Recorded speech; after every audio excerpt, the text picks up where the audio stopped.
vou chamar vocês de volta, tá? Descansem só um pouquinho. Eu tenho uma pergunta para vocês. Nós vamos falar um pouquinho sobre promessas. E nessa noite, nessa primeira série, eu quero compartilhar com vocês o significado de promessa. Nós vamos consolidar um pouquinho o que a promessa de Deus representa para nossas vidas. E depois eu vou falar de 4 promessas específicas que Deus tem para nós. São promessas que Deus vem anunciando há mais de 3.000 anos atrás. E todas as gerações que passam, essas promessas são válidas. E elas continuam sendo válidas para nós hoje. E você vai poder descobrir quais são essas promessas. Mas hoje nós vamos mergulhar um pouquinho só na primeira delas. Semana que vem nós vamos mergulhar um pouco mais na segunda promessa. Depois na terceira e finalizaremos com a 4ª promessa no domingo, né, da ressurreição, que é a Páscoa de Cristo. Amém? Então, eu quero fazer uma pergunta aqui, que se tem alguém nessa sala que já viveu tudo que Deus tem para ela. Tem alguém aqui que pode dizer assim: olha, pastor, olha, eu já vivi tudo que Deus tem para a minha vida.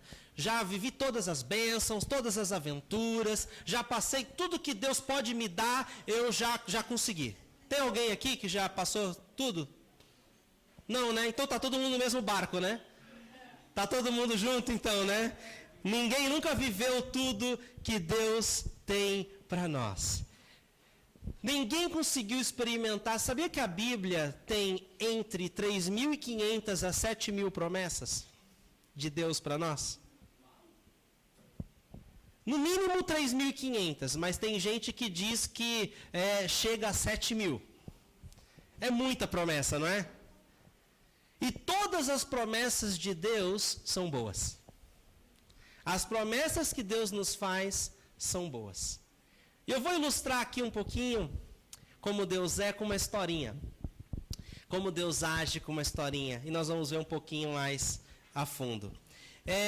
Havia uma escola, aquelas escolas de freira, que tinha lá a cantina com o seu refeitório e era a hora do almoço. Normalmente, quando dava o sinal do almoço, fazia-se uma grande fila e as crianças morrendo de fome, que estudavam integral no colégio de freira. Tem alguém aqui que estudou em colégio de freira? Ninguém estudou em colégio de freira? Nossa. Alguém estudou em colégio de padre, então? Aí achei alguns aí, ó. Mas acho que meio que é parecido, né, a sequência que se segue. Mas acontece que as crianças estavam na fila daquela mesa enorme, com a comida para elas, com aquele buffet, era a hora do almoço, e na cabeceira da mesa, no começo da mesa, tinha uma pilha de maçã. Elas olharam, as crianças olharam, podia pegar um pouco de cada coisa até o final da mesa. Na pilha de maçã, a freira escreveu um bilhete. E ela escreveu assim: pegue somente uma, Deus está olhando. Aí a criançada já ali, intimidada, pegava uma só, né? E no fim da mesa, tinha uma pilha de cookies de chocolate. Alguém gosta de cookies aí? Cookies de chocolate, aquelas pedacinhos de chocolate suculentos que derrete na boca. Tinha uma pilha daquela. Aí uma criança que passou pela maçã e viu o bilhete, falou: vou escrever um bilhete agora. Ela escreveu um bilhete dizendo assim: pegue quantas quiser, porque Deus só está olhando a maçã. O biscoito está liberado, galera. É nóis. O que a gente vê nessa história é que a religiosidade tenta sempre limitar a bondade de Deus. E Deus sempre tem mais que suficiente para nós. E eu quero que você cutuque quem está do teu lado e fala: você acredita que Deus tem mais para você? O que ele respondeu? Eu ouvi um não sei aí? Deus tem muito mais para você do que você pode imaginar. Amém? Ele tem muito mais para você do que você pode imaginar. Toda promessa de Deus tem um propósito. João 10:10 diz que o ladrão vem para roubar, matar e destruir. Ele tem uma agenda, ele tem um propósito. Mas Jesus veio para nos dar vida e vida abundante. As promessas de Deus é como se fosse uma ponte, formam uma ponte. Já viu aquelas pontes que tem vários pedaços assim, que você vai andando, que são de madeira, que são as tiras, as tábuas? Cada tábua é uma promessa, uma dessas 3.500 promessas de Deus para a sua vida, que formam uma ponte da onde você está hoje, para onde a sua vida ainda pode ser em Deus. E essas promessas formam essa ponte. Deus quer que você comece a trilhar e viver essas promessas a cada dia, onde você vai ter uma vida abundante. Essa vida abundante que Deus promete, não é só quando você chegar no céu. Ela já pode começar aqui na terra, amém? Porque Deus, Ele não quer que você viva uma vida natural, mas uma vida sobrenatural. Se Deus é Espírito, se Deus está no ambiente sobrenatural, Ele também espera que aqueles que nascem nele possam também viver uma vida sobrenatural aqui na terra, amém? Mas agora, outra pergunta. Alguém aqui já recebeu ou ouviu uma promessa de alguém que não se cumpriu? Teu chefe já chegou para você, te prometeu aumento de salário, mas quando chegou na hora, não foi dessa vez. A verdade é que todos nós aqui já ouvimos alguma promessa de alguém e essa promessa foi quebrada, certo? Essa pessoa não cumpriu o que prometeu. E pessoas fazem promessas o tempo todo. Quantos divórcios existem? Porque quando a pessoa se casa, ela faz uns votos. Ela faz os votos e ali nos votos ela faz promessas. Promessas diante de Deus, diante das pessoas. Eu falei, eu prometo cuidar de você, eu prometo estar com você nos altos e baixos da vida, eu prometo. E a pessoa está lá fazendo as suas promessas. E muitos prometem, mas não cumprem as promessas que são feitas no altar. Mas Deus é um Deus que não quebra e não falha em suas promessas. Talvez você possa até lembrar de promessas que você fez que você não cumpriu. Eu já fiz promessas para mim mesmo que eu não cumpri, já fiz promessas para minha esposa de arrumar certas coisas na casa que não cumpri, que ela está esperando até hoje ser consertada, que está na minha listinha negra de que eu tenho que fazer.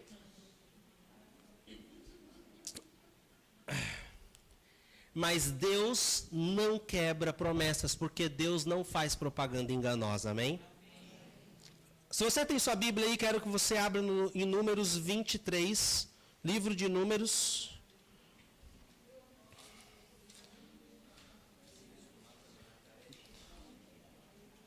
Números 23.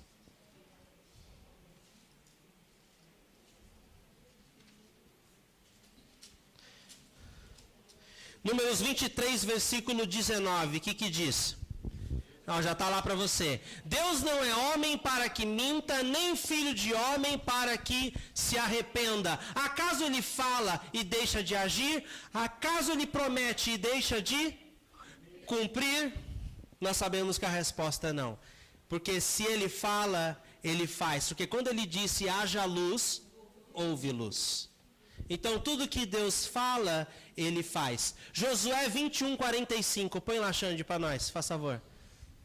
Olha o que diz Josué 21, 45. De todas as boas promessas do Senhor, a nação de Israel, nenhuma delas falhou. Todas se cumpriram. A Bíblia fala que quando nós nos tornamos filhos de Deus, nós fazemos parte do povo de Deus. Se somos parte do povo de Deus, somos parte da Israel celestial de Deus. E aquela promessa, as promessas também são para mim e também são para você. É porque através das promessas de Deus que nós podemos participar da natureza divina dele. E conseguimos escapar desse mundo corrompido. Olha o que diz 2 Pedro 1,4. Por intermédio destas, Ele nos deu as suas grandiosas e preciosas promessas, para que por elas vocês se tornassem participantes da natureza divina e fugissem da corrupção que há no mundo causada pela cobiça. Através das grandiosas e preciosas promessas de Deus, nós participamos da natureza divina de Deus e escapamos da influência desse mundo. Mas o que fazer para viver as promessas de Deus? Elas caem no nosso colo e acontecem automaticamente? O que eu posso e o que eu preciso fazer para que eu viva as promessas de Deus? Alguém quer saber como? Então vamos lá. Primeira coisa, se você estiver anotando, anote aí, eu preciso conhecer as promessas. Eu preciso saber aquilo que eu vou colocar minha fé, eu preciso saber aquilo que eu vou esperar, eu preciso conhecer quais são as promessas de Deus. Porque quando você conhece que Deus tem uma promessa para você, aquela promessa de Deus substitui pensamentos de ansiedade e de derrota e gera uma esperança dentro de você. Quando você conhece as promessas de Deus para você, gera esperança. Outra coisa que você precisa fazer, você precisa entender as promessas de Deus. Primeira coisa, conhecer. Segunda coisa, entender. Não adianta só conhecer sem entender o que é a promessa, o que ela representa. Quando você entende, quando você assimila, quando você internaliza a promessa de Deus na sua vida, aí as preocupações e as tristezas somem da sua mente. E a terceira coisa que você precisa fazer é buscar as promessas de Deus, porque elas não acontecem automaticamente. Nós vimos aqui, o pastor Tony falou sobre domingo passado. Quem gostou dos australianos aí? Foi legal pra caramba, né? Muito 10, né? Estou em Curitiba lá também, galera de Curitiba, da C3 Curitiba está adorando a presença deles. Ele falou sobre o piloto automático, de como a gente engaja no piloto automático e nem sabe para que caminho está indo. Está sempre indo e o vento levando, sem direção, sem norte, sem rumo. E as circunstâncias ditam nossa forma de viver e acabam ditando onde nós vamos parar, que é o destino onde nós nem queremos ir. Mas o piloto automático faz isso. Mas a promessa de Deus exige que eu desligue o piloto automático e eu busque com intensidade, intencionalmente a viver as promessas de Deus. Então vamos falar um pouquinho sobre conhecer as promessas. A vida para você sempre faz sentido? Tudo que você está vivendo, todas as circunstâncias, tudo você fala, entendo, sei por que isso está acontecendo. É assim? Infelizmente não é assim, né? Às vezes acontecem coisas que a gente não entende. Que a gente não sabe o porquê aquilo aconteceu. Mas para cada circunstância, para cada situação que você vive, já existe uma promessa de solução.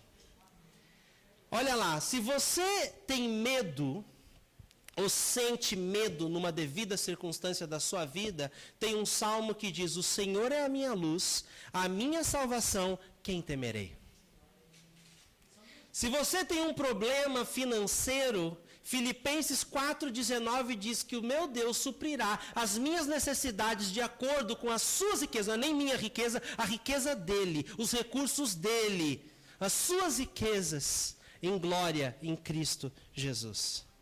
Se você tem um problema de saúde, Salmo 103, 2-3 diz que ele cura todas as minhas doenças. Põe lá, Xandica, esse salmo que é muito legal. Salmo 103, 2. Bendiga o Senhor a minha alma, não esqueça nenhuma de suas bênçãos. Ele perdoa todos os seus pecados e cura todas as suas doenças. Isaías 53, 4 fala que pelas suas feridas, pelas suas pisaduras, nós fomos sarados. Gozado está no passado, né?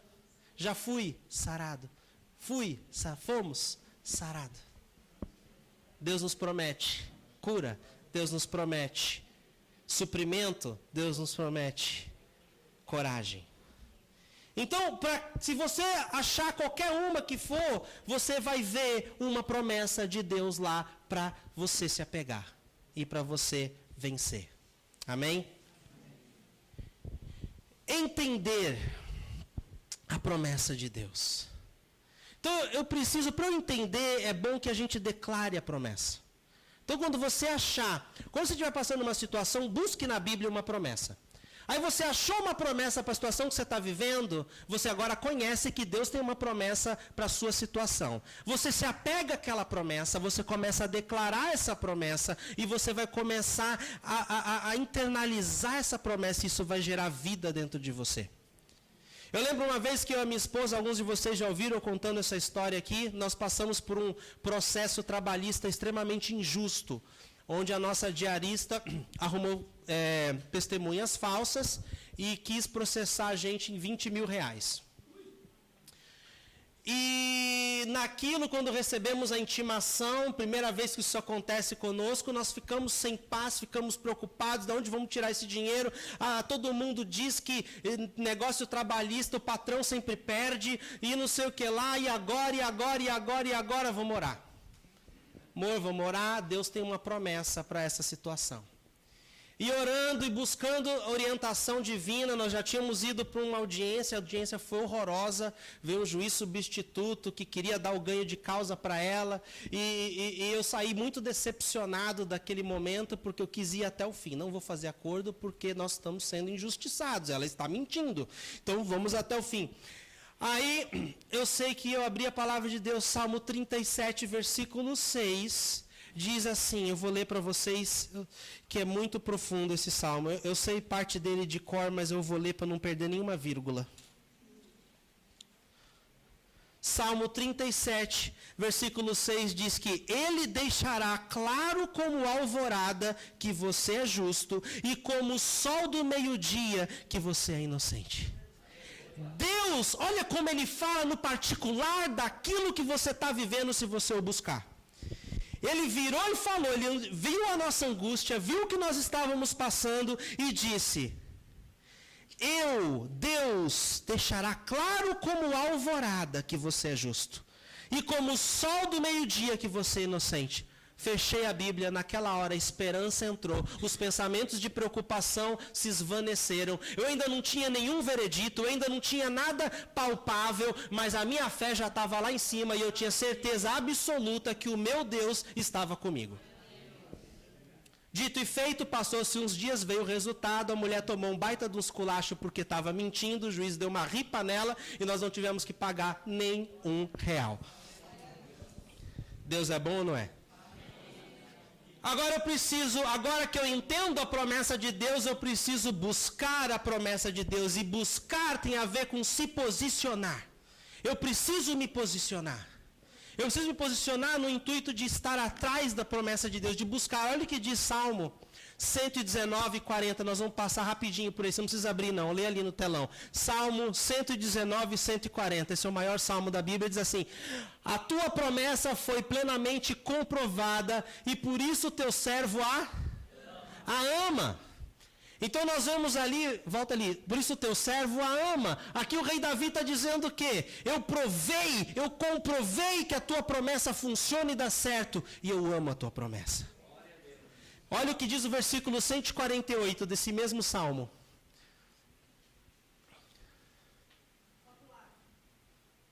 Fico acordado nas vigílias da noite para meditar nas tuas promessas. Quando você medita, você internaliza, você se posiciona para buscar que ela se torne realidade na sua vida, amém? E sabe o que é melhor disso tudo?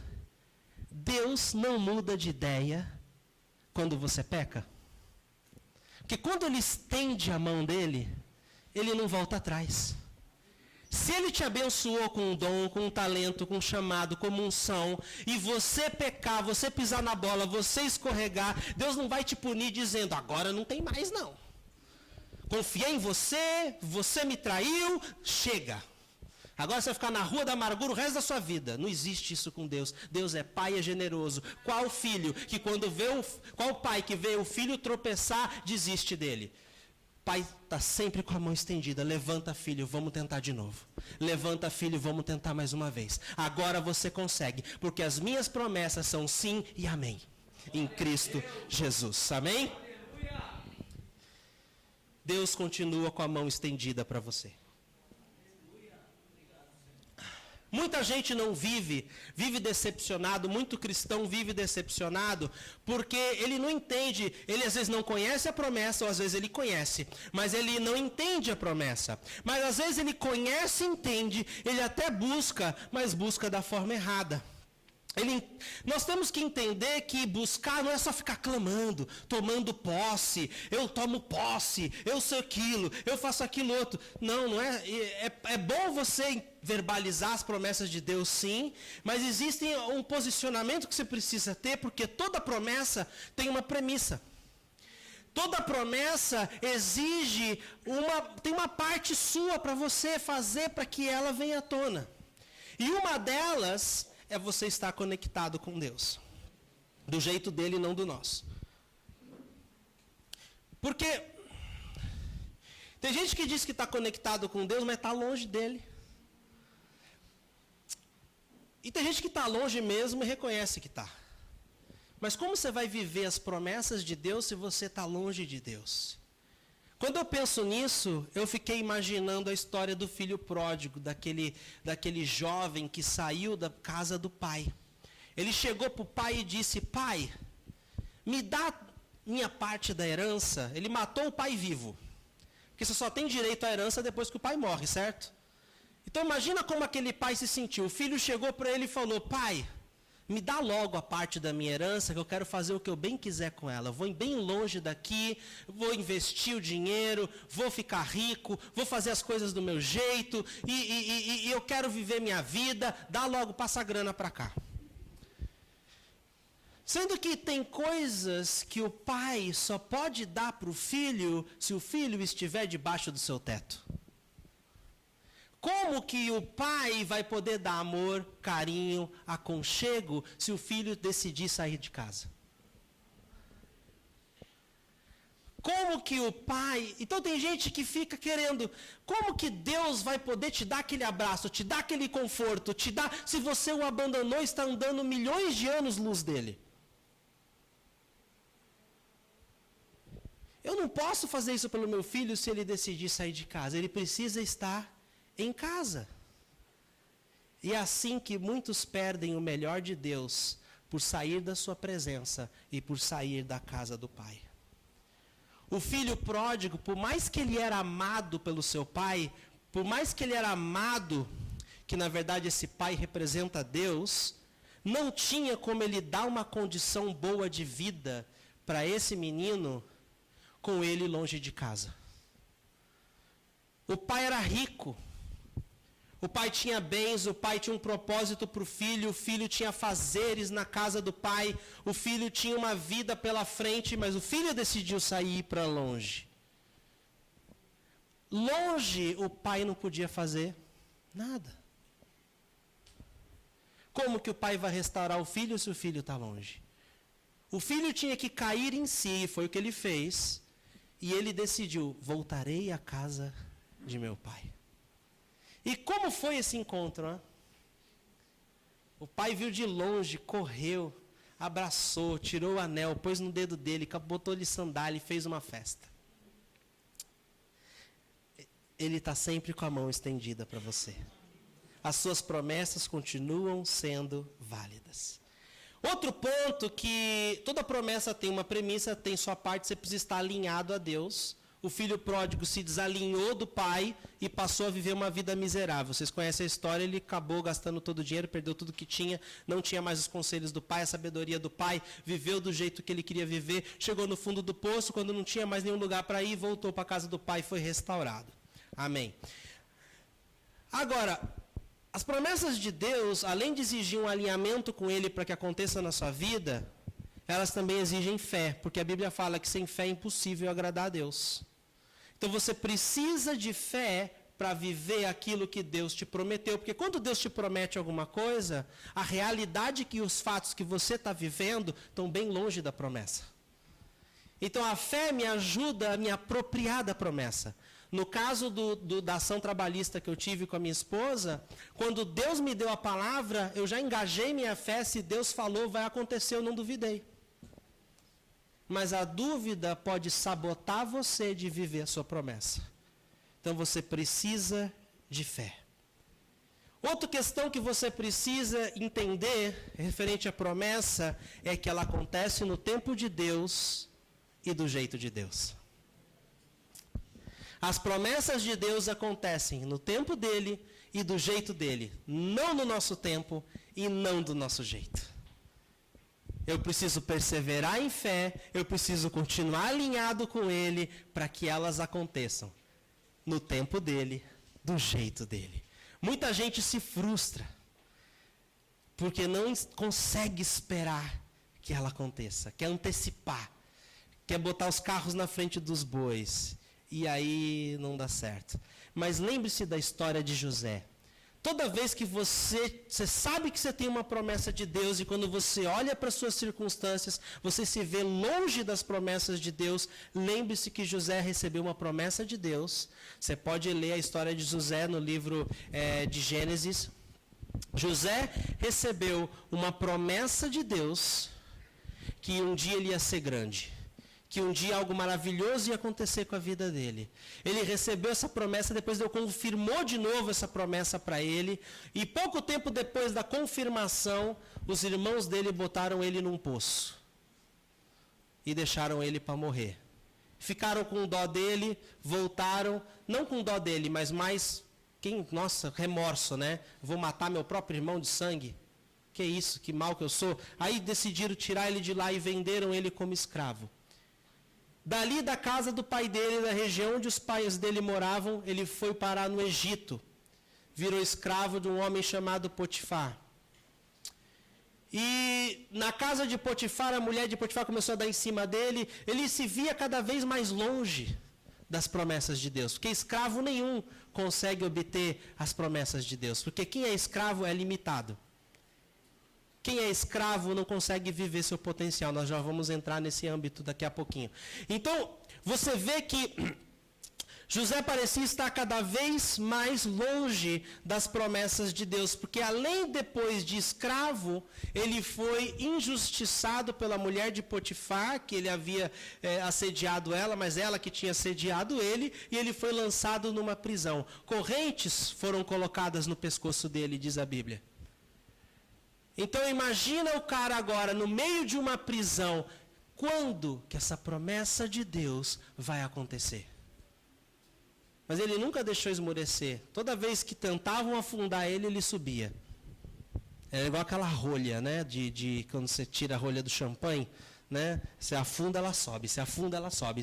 Tentavam afundar José, ele subia. Ele era o melhor dos... Onde ele ia, ele sempre se destacava. Quando ele era escravo, ele era o melhor dos escravos. Quando prisioneiro, ele era o melhor dos prisioneiros. E Deus o exaltou quando chegou o momento que Faraó chamou ele, e ele acabou se tornando o governador do Egito e o homem mais poderoso da face da terra, abaixo do Faraó na sua época.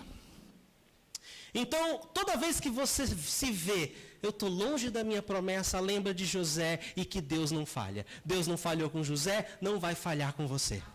Amém? Bom, ficou claro o conceito de promessa? Você precisa conhecer, entender e buscar. Toda promessa tem uma premissa, toda promessa exige fé. Premissa quer dizer que tem a sua parte nela. Você precisa estar alinhado com Deus. Lembra do filho pródigo? Ele só viveu as promessas do pai quando ele se alinhou com o pai de novo. Houve esperança para ele, tem esperança para você. As promessas de Deus exigem fé, e as promessas de Deus acontecem no tempo dele e não no nosso, do jeito dele e não do nosso. Amém? Beleza. Agora que você entendeu esse conceito, vamos falar das 4 promessas que são as mais importantes de Deus para você. E eu queria que você abrisse no livro de Êxodo 6, versículo 6. Versículo 6, é o segundo livro da Bíblia, bem facinho de achar. Êxodo 6, 6. Eu uso a Bíblia NVI, ali que nós usamos é a NVI, mas a tradução que eu quero que vocês meditem é a da Almeida. ali você vai ver que diz assim, né? Eu sou o Senhor, eu os livrarei do trabalho imposto pelos egípcios, eu os libertarei da escravidão e os resgatarei com braço forte, com poderosos atos de juízo. Eu os farei meu povo e eu serei o Deus de vocês, e então vocês saberão que eu sou o Senhor, o seu Deus que os livra do trabalho imposto pelos egípcios. Então, vamos voltar lá no versículo 6, olha o que diz na tradução revisada da Almeida, que é onde nós vamos explorar esses pontos. Nós vamos falar um pouco mais desse versículo, desses 2 versículos nos próximos domingos, e no próximo domingo eu vou colocar um slide ali para vocês terem uma ideia melhor. Diz assim: portanto, dize aos filhos de Israel, eu sou o Senhor, e vos tirarei debaixo das cargas dos egípcios. Lembra dos votos de casamento? Lembra que o noivo e a noiva fazem votos? Eu te prometo amar você na saúde e tal, na doença, na riqueza, na pobreza. E aqui Deus está declarando para Moisés, dizendo, Moisés, fale isso ao povo de Israel. E Moisés chegou e declarou isso, e Deus prometeu para o povo, eu vos tirarei de debaixo das cargas dos egípcios. As cargas que os egípcios colocavam sobre Israel eram pesadas ou levinhas? Quem assistiu a novela 10 Mandamentos que passou na Record teve uma ideia, né? Na verdade, a novela ainda pegou leve, porque foi muito pior. Assim como o filme do Mel Gibson lá sobre a paixão de Cristo também pegou leve, porque foi pior. Então, Deus promete, eu vos tirarei de debaixo das cargas dos egípcios, e vos livrarei da servidão, e vos resgatarei com o braço estendido e com grandes juízos. Eu vos tomarei por meu povo, e serei o vosso Deus, e sabereis que eu sou o Senhor vosso Deus, que vos tiro debaixo das cargas dos egípcios. Nessa promessa, desse versículo, Deus faz 4 promessas. Tipo votos de casamento, votos que Deus não lembra, que Deus não falha, que Deus não é homem para mentir, Ele cumpre o que Ele faz, Ele cumpriu com Israel e continua cumprindo, e você vai ver como essas promessas são relevantes para mim e para você hoje. Aqui Ele diz, eu vos tirarei, eu vos livrarei, eu vos resgatarei e eu vos tomarei como meu povo. Agora vem um fato interessante sobre a Páscoa judaica. O judeu, quando ele vai celebrar a Páscoa,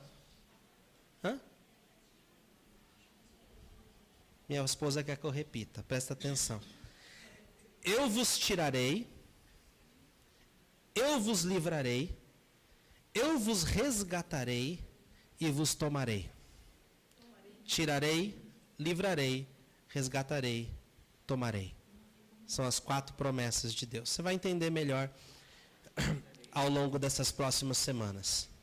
Tirarei debaixo das cargas dos egípcios, te livrarei da escravidão, resgatarei com um braço forte, estendido e grandes juízos, e o tomarei por meu povo. Te farei meu povo. Está no plural, lembra? Meu povo. Tem um princípio aí. Na Páscoa judaica, eu aprendi um tempo atrás, que me inspirou a falar sobre essa série, que o povo judeu, quando celebra a Páscoa, lembra que a Páscoa é como se fosse o dia da independência para eles. Eles haviam passado 400 anos como escravos, sob o jugo de Faraó, e Faraó não era a flor que se cheire naquela época, ele era um baita de uma alma cebosa, que ele humilhava e usurpava as pessoas, e esfolava mesmo. Se você acha que teu chefe te esfola, você não conheceu o Faraó. Então, sendo que você não tem salário, tá? Você não tem direito a nada. Então, quando Deus libertou o povo do Egito, Deus tirou o povo de lá, Ele fez essa promessa, eu tirarei você debaixo dos egípcios, depois eu livrarei vocês da servidão. Então, eles leem, o judeu, eles lembram, Deus instituiu a Páscoa, como inúmeras outras festas, que são 7 festas anuais no calendário judaico, e a Páscoa é a mais importante delas, é como se fosse o dia da independência para o povo judeu.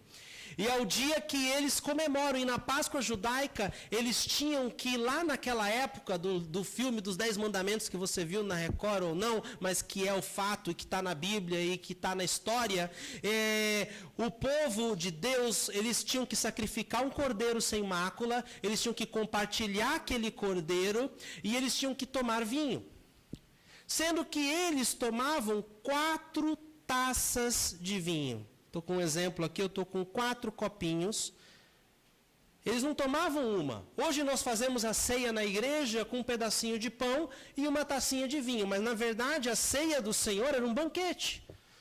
Era um cordeiro sem mácula, com vinho. E eles tomavam uma taça. Então, eu livrarei debaixo da carga dos egípcios, tomava o vinho.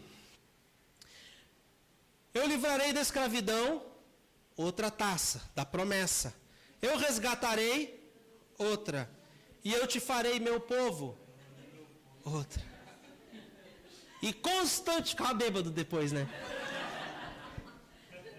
Esse negócio de vinho sem álcool não existe, viu? Então, eles celebravam, e ainda celebram até o dia de hoje dessa forma. Se você for para Israel e ver, é assim que eles comemoram, é assim que eles... São 4 taças, uma para cada promessa. E cada taça, eles leem esse mesmo versículo de Êxodo 6, versículo 6 e versículo 7. Mas isso tem a ver com nós hoje. Isso representa algo para nós hoje. A primeira taça é eu te tirarei debaixo da carga dos egípcios, significa salvação. Ele nos tira do Egito. A palavra Egito significa confinamento de limitação.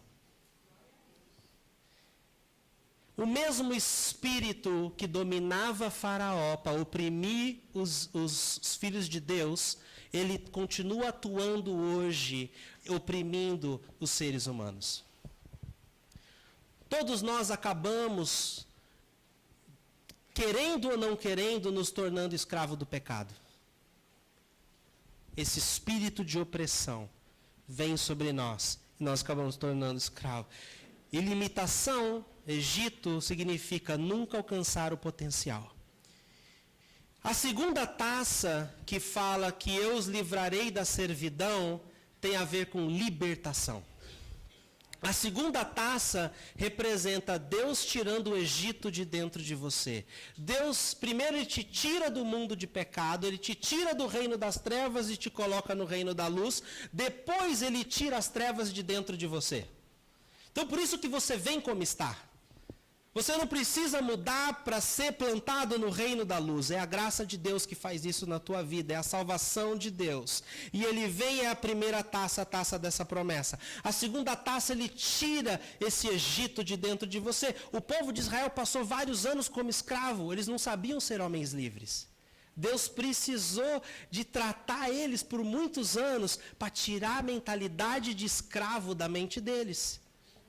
E Ele faz a mesma coisa conosco hoje. Por isso que a gente fala, e muitos cristãos estão familiarizados com o termo deserto. Estou passando por um deserto, pastor. É nesse tempo que Deus está tirando o Egito dentro de você. Ele prepara a sua mente e o seu coração para o que Ele tem para você. A terceira taça, Ele fala que eu os resgatarei. Resgatar tem a ver com redimir. Cristo Redentor, aquele que redime, aquele que é o nosso resgate, quer dizer, restaurar ao projeto original, tem a ver com propósito. Terceira taça, propósito. A quarta taça da Páscoa judaica, que é celebrada por eles, tem a ver com a última promessa que Deus faz nesse versículo, que diz assim: eu vos tomarei por meu povo. Eu vos farei meu povo. Isso tem a ver com você experimentar João 10:10. Jesus veio para nos dar vida e vida. Quando você se torna povo de Deus, quando você faz parte da família de Deus, quando você começa a viver os planos de Deus em família, em equipe, em time, você começa a viver a sua melhor vida. E a quarta promessa começa a fazer presente na sua vida. Agora, um fato estarrecedor. 87% dos cristãos não chegam na terceira taça. 87% dos cristãos não chegam nem passam da terceira taça. Ficam toda hora patinando na taça da libertação. Ai, pastor, estou sendo liberto. A pessoa não fica liberta nunca. Está 10 anos na igreja, continua com os mesmos vícios, com os mesmos problemas, com as mesmas atitudes, com os mesmos tentações. Que isso? 87%. Você vai viver o melhor de Deus para a sua vida? Depende mais de Deus ou de você? Deus está com a mão estendida. Ele diz que quer te libertar, mas a pessoa fica patinando e não vive o melhor de Deus para ela. Deus está lá com as promessas. Eu tenho mais 2 taças para você. Eu quero te dar, eu estou aqui. Mas a pessoa fica lá, patinando na taça, na libertação. Nunca fica liberto. Vamos ver um pouquinho mais sobre a primeira taça e nós vamos encerrar por aqui nessa noite. Semana que vem nós vamos falar sobre a segunda taça. E diz assim: eu vos tirarei debaixo das cargas e jugo dos egípcios. Então é a taça da salvação. Salvação está vinculada à santificação. Falamos que um espírito demoníaco atuava na vida de Faraó para oprimir o povo de Israel. Esse espírito demoníaco, o espírito não morre, né? Ele continua vivo hoje e continua agora oprimindo nós, povo, população. O jugo de escravidão ainda existe. Então é o mesmo espírito que continua colocando sobre nós um peso de escravidão. Uma pessoa presa não consegue ter uma vida plena, consegue? Então, imagina, eu estava pensando nessa palavra, eu imaginei, veio uma imagem de uma gaiola com um passarinho dentro. Então, um passarinho preso numa gaiola, vive seu potencial? Vive seu propósito? Deus deu asa para o passarinho para quê? Ou ficar preso numa gaiola? Deus te fez para quê? Para você ficar preso no Egito ou para você voar nos propósitos dele? Então, assim como um passarinho numa gaiola, assim é o povo, assim são as pessoas, assim é o indivíduo que se encontra no jugo de escravidão. Ele está preso. Sendo que o passarinho consegue se libertar sozinho? Ele precisa que alguém venha e abra a portinha da gaiola para ele sair, certo? Nós também não conseguimos sair do Egito sozinho. Não existe GPS para sair do Egito. Não funciona, não tem sinal, o Waze não funciona. Todos nós nascemos inclinados para o pecado e nós já caminhamos com muita facilidade sob o jugo da escravidão do pecado. É como se nós estivéssemos igual aquela música do AC/DC. I'm on the highway to hell. Estou tentando imitar a voz dele, que é meio afinada, é aguda, né? Que quer dizer o quê? Highway não é nem a caminho. Highway eu estou na via expressa. E o cara cantando lá, né? Tem um monte de crente que nem sabe que a música está lá cantando também.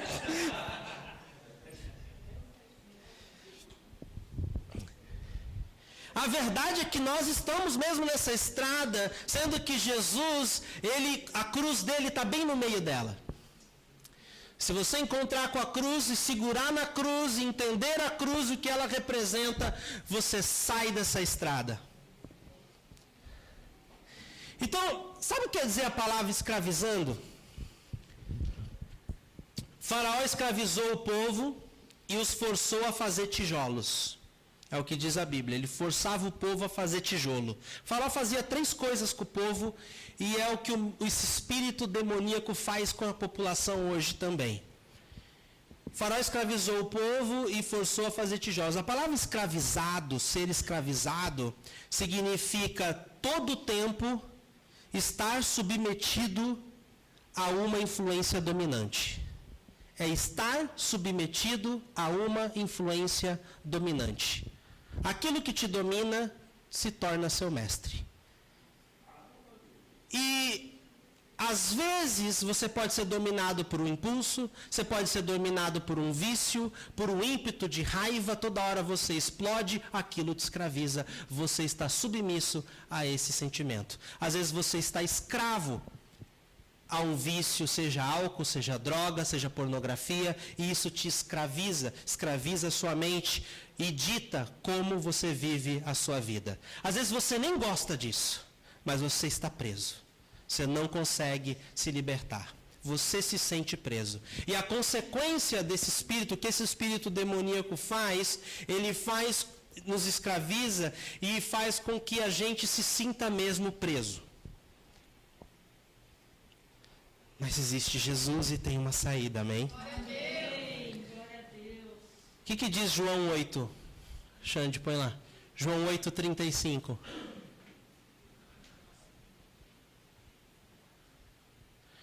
Jesus respondeu,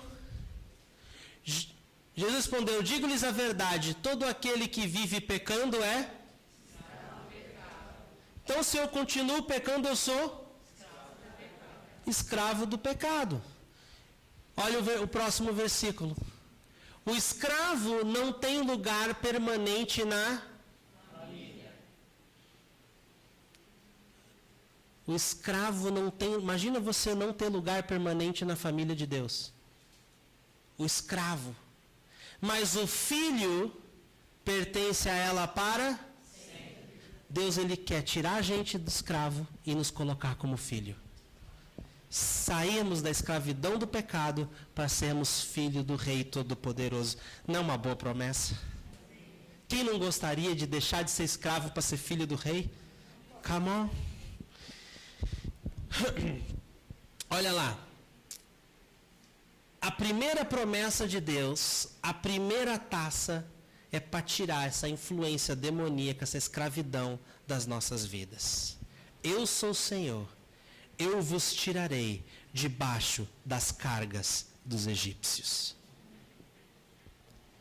Segunda coisa que esse espírito demoníaco sobre que Faraó era compulsionado a viver e fazer, era assassinato de bebês. O diabo adora matar as coisas que estão começando. Quando uma pessoa conhece Jesus, rapidamente ele tenta tirar ela do caminho. Antes que ele cresça, crie raízes, se amadureça, porque quando o cristão se amadurece, ele começa a derrotar o diabo. Então, enquanto ele ainda está imaturo, enquanto ele ainda está, ele faz de tudo para poder matar aquela pessoa, tirar ela da fé, matar a fé dela, matar para que ela saia logo dos caminhos de Deus, se ofenda rápido e saia da igreja, saia dos caminhos e fique longe de Deus. Porque uma vez que o diabo te tira da jornada, você não vive teu potencial. Você não vive o melhor de Deus para a sua vida. E o diabo faz isso. O faraó fazia isso. O faraó mandava matar os filhos das mulheres hebreias. Ele tentou com as parteiras não tiveram coragem de matar as crianças, as mulheres hebreias eram muito fortes e elas tinham filhos, toda hora se multiplicavam de uma forma absurda, e aí ele teve essa ideia, mandou os soldados ir lá e jogar os bebês no rio Nilo. E vocês viram na novela, ou vocês viram na Bíblia, que de fato isso aconteceu. Sendo que uma mulher chamada Joquebede preparou um cesto junto com a sua filha Miriam e colocou Moisés nesse cesto, né? E ele foi poupado e Deus usou ele como libertador de Israel. Então a consequência disso é que o ser humano que é oprimido dessa forma, ele sempre sente um vazio. Ele sempre vai sentir um vazio. Ele sempre vai sentir que ainda falta alguma coisa, que toda hora a alegria dele é tirada, ele nunca se satisfaz. No 3 e último, o faraó, ele fez o povo, num devido momento, a pegar sua própria palha para a fabricação dos tijolos. Então, além deles fabricarem os tijolos e ser forçado a isso, fazer sem querer, eles tinham que buscar a própria palha. E a consequência disso é ficar exausto. O diabo quer ver você exausto. Ele te enche de coisas para você fazer que são completamente fora do seu propósito. As pessoas têm estafa mental, já ouviu falar da expressão burnout, dessas coisas? quando a pessoa tem um excesso de atividades. Na verdade, o burnout não acontece por você fazer aquilo que você ama, aquilo que Deus te designou para fazer. O burnout acontece em você ficar fazendo um monte de coisa que não tem nada a ver com o seu chamado, que não tem nada a ver com o seu... Isso te mata, porque não te preenche, não te dá satisfação. Então o diabo quer ver você assim, indo cheio, com a agenda lotada, fazendo nada que importa. E aí você entra no piloto automático, se deixa levar e não se dedica para aquilo que Deus te chamou para se dedicar e você se sente exausto. Então, se você se sente vazio, se você se sente exausto, se você se sente preso, essa primeira taça é para você. A primeira promessa de Deus. Deus quer nos tirar do cativeiro. Deus quer nos tirar do reino das trevas, da influência desse mundo e nos plantar no reino da luz. Uma vida desconectada de Deus sempre vai te levar para esse caminho de escuridão, para esse caminho de escravidão. Se você está longe de Deus, pode ter certeza que você está muito mais propenso a ser um escravo ou a estar vivendo já como um escravo do que como um homem livre em Cristo Jesus. Lembra, para cada promessa tem uma premissa? Para que eu possa viver a primeira taça na minha vida, eu preciso mudar a minha direção. Vou pedir para a banda vir aqui. Eu preciso mudar de direção. Mudar de direção significa arrependimento. Para que eu possa viver a primeira taça, eu preciso me arrepender. Sair da melodia daquela música de I am on a highway to hell, que eu estou na estrada para o inferno, na via expressa para o inferno, e sair dessa estrada e Jesus pode me ajudar, eu posso mudar de direção. O filho pródigo mudou de direção. Ele abandonou a vida que ele vivia e foi em direção à casa do Pai.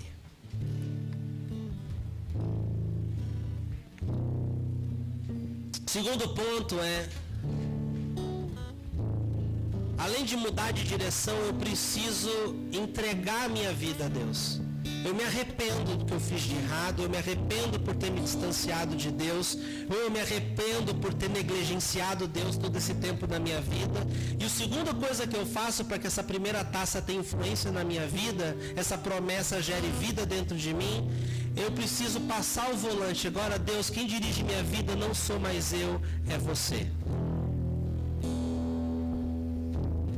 Se você não fizer isso, você não vai viver as outras promessas de Deus. Você precisa entregar a direção da sua vida para Ele. A vida fica muito mais gostosa quando Jesus assume o volante. A vida fica cheia de aventura porque é Ele que escolhe o caminho e não mais você.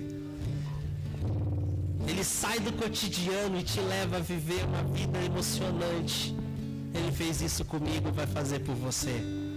Sendo que Ele não me tira do volante à força. Ele não chega, sai pra lá que agora você só está fazendo cagada, é eu que vou te guiar. Ele não faz isso.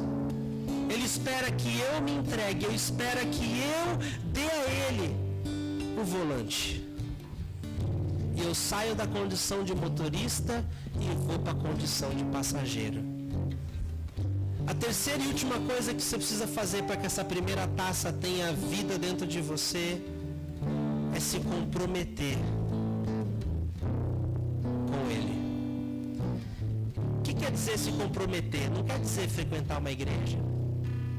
Não quer dizer se tornar religioso. Mas quer dizer você se comprometer em conhecê-lo cada dia mais. E você se comprometer em se tornar amigo de Deus. Sabia que relacionamento exige investimento. Se você quer ser amigo de alguém, você tem que passar tempo com esse alguém. E você precisa ser amigo de Deus. Ele quer ser amigo de você.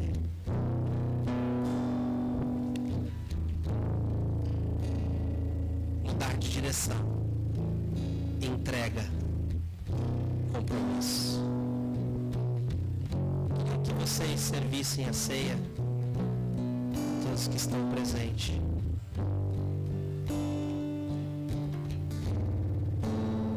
Aqui Deus ele não está preocupado como você está, o que você faz de errado ou quão longe você se encontra dele.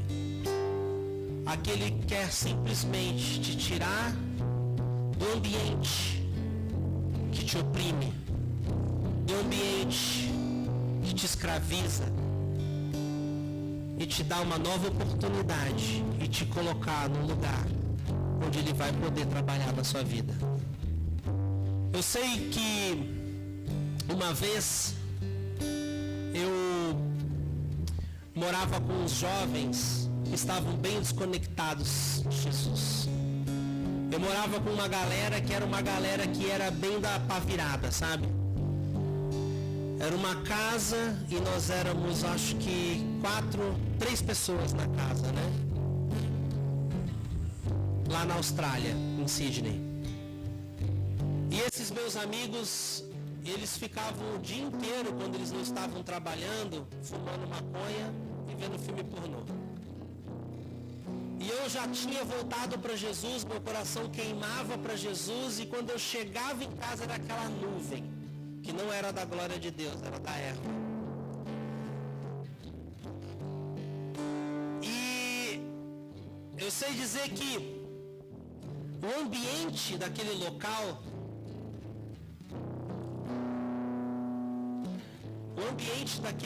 não me fazia bem.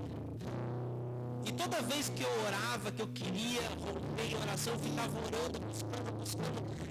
Aí parecia que minhas orações não passavam do teto, e em algum determinado momento, depois de meia hora lutando, aí liberava. Aí glória a Deus, agora Deus está me ouvindo, Deus está vindo, glória a Deus.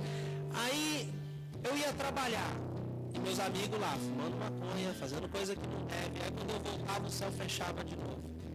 Aquela opressão, aquela coisa. Aí eu tinha que orar de novo, eu perdia muito tempo e aquilo me cansava. Mas eu percebi uma diferença tremenda. Porque pouco tempo depois, Deus me deu a oportunidade de sair daquela casa e morar só com irmãos da igreja. Eu sei que quando eu me mudei, parece que eu já me mudei para um ambiente de céus abertos. Tudo era diferente. A presença de Deus já estava no local e não saía do local. Parece que eu ia trabalhar, quando eu voltava, a presença de Deus continuava lá. Eu falava, nossa, que demais isso. Que diferença. E é isso que Deus faz nessa primeira taça. Ele te tira de um ambiente que te oprime, de um lugar que te limita, e te coloca no lugar de céus abertos, onde você vai poder voar.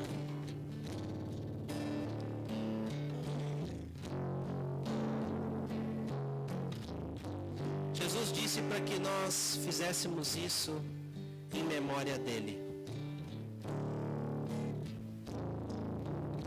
Deus não tem como dar sequência nas nossas vidas se nós não sairmos do Egito, se ele não tirar a gente de lá.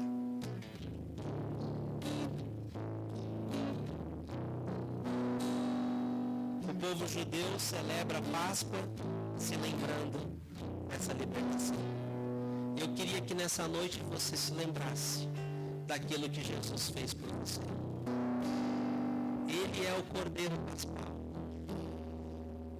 Ele é o Cordeiro que você se lembra na história, no qual o sangue foi passado no beiral da porta. E quando o anjo da morte via o sangue, ele não entrava naquela casa. Quem tem o sangue de Cristo tem vida.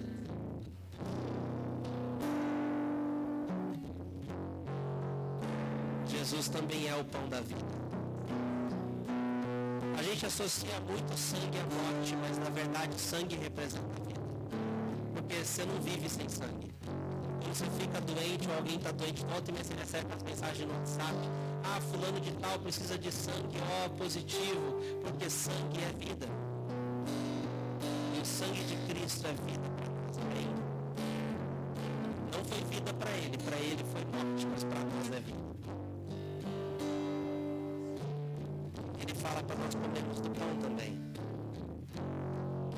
É o que nós vamos fazer em memória dele. Amém.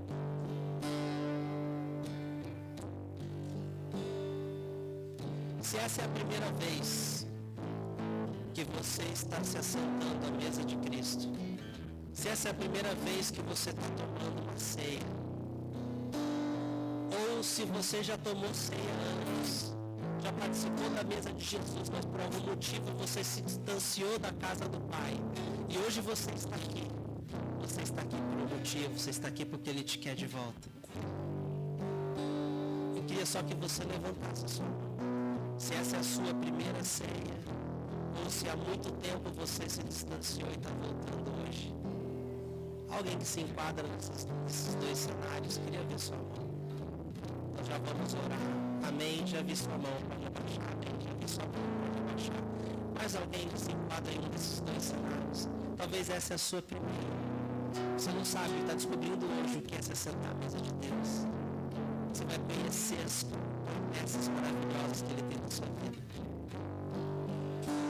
Ou talvez você está voltando para a casa do Pai. Mais alguém?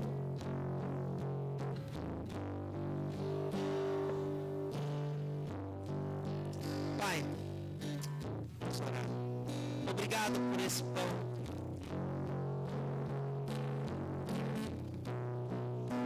Obrigado pela vida que é nele. Nós fazemos menção de Ti e agradecemos por tudo que o Senhor fez. Por essas promessas de libertação, de nos tirar do reino das trevas e nos colocar no reino de luz. Obrigado, obrigado, obrigado, obrigado. Você pode comer do pão.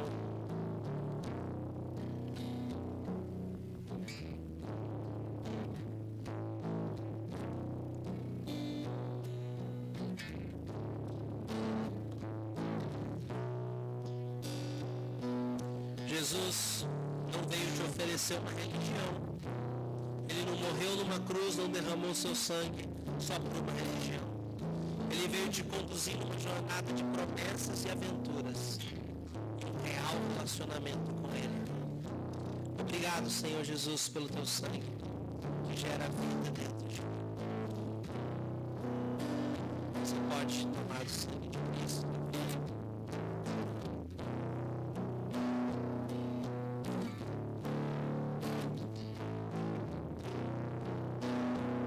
Hoje Ele quer começar a mudar o seu passado e iluminar o seu futuro. Só tem uma coisinha que eu gostaria de fazer antes de nós cantarmos um hino para finalizar. Vocês que levantaram a mão, posso orar por vocês? Pode ser duas pessoas ali atrás levantaram a mão, mas alguém também gostaria de receber uma oração. É uma oração que te reconecta com Deus. Mais alguém? Posso orar por vocês? Vocês podem vir aqui rapidinho. Vamos dar uma salva de palmas, gente, esse casal.